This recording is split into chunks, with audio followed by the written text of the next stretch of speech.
Et si vous lisiez la parole de cette façon?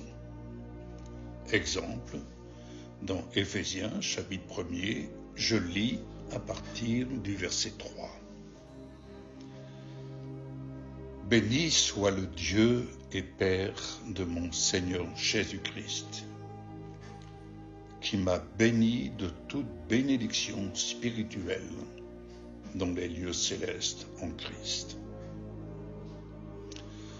En lui, Dieu m'a choisi avant la création du monde pour que je sois saint et sans défaut devant lui, c'est-à-dire en me regardant dans l'œuvre de Jésus-Christ, son Fils premier-né, désormais glorifié. C'est là que Dieu vous voit, dans l'œuvre de son Fils, dans le tout accompli.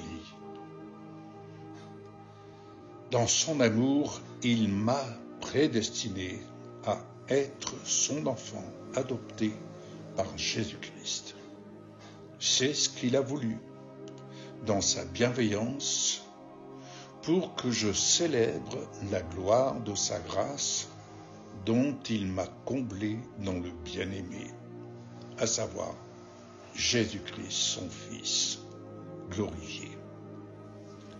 En lui, par son sang, je suis racheté,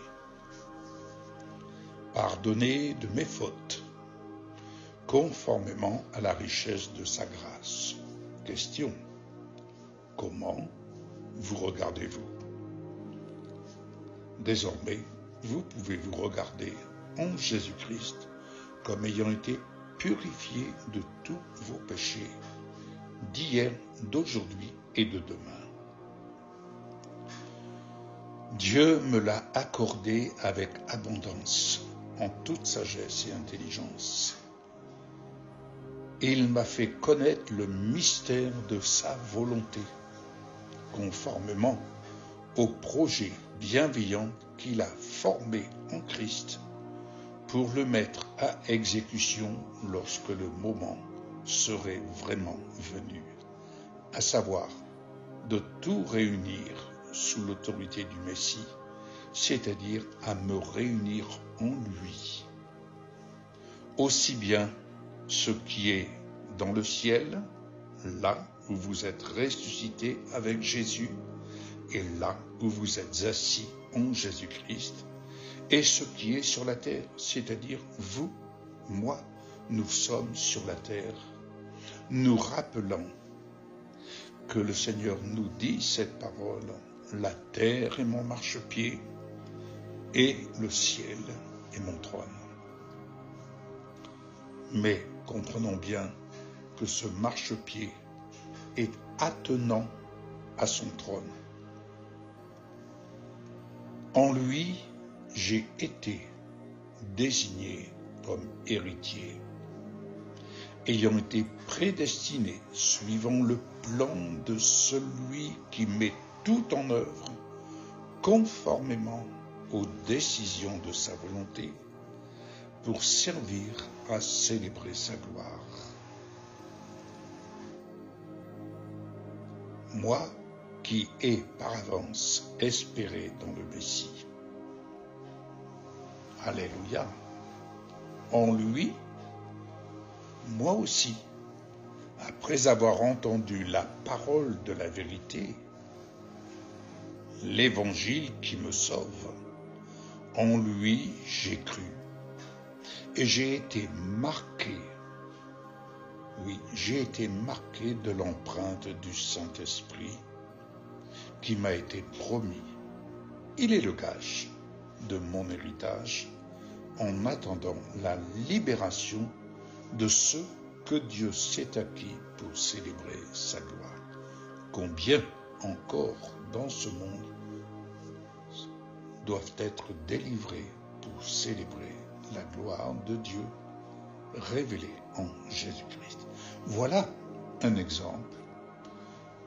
Par exemple, pour lire la parole, pour confesser la parole, pour s'identifier, parce que c'est là notre identité, C'est là qu'est votre vie cachée en Jésus.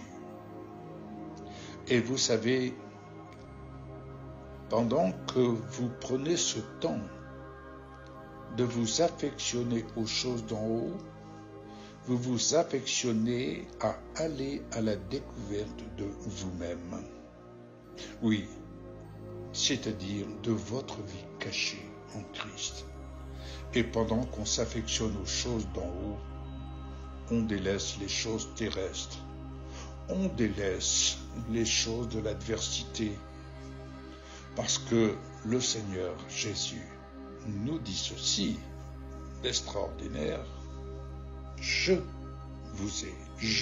t'ai donné le pouvoir de marcher sur toute la puissance de l'ennemi et rien ne pourra te nuire. Autrement dit, je t'ai donné le pouvoir afin que tu n'aies pas à subir, mais que tu aies à vaincre les œuvres de l'adversité. Sur cette parole, bien-aimés, je vous souhaite une excellente journée.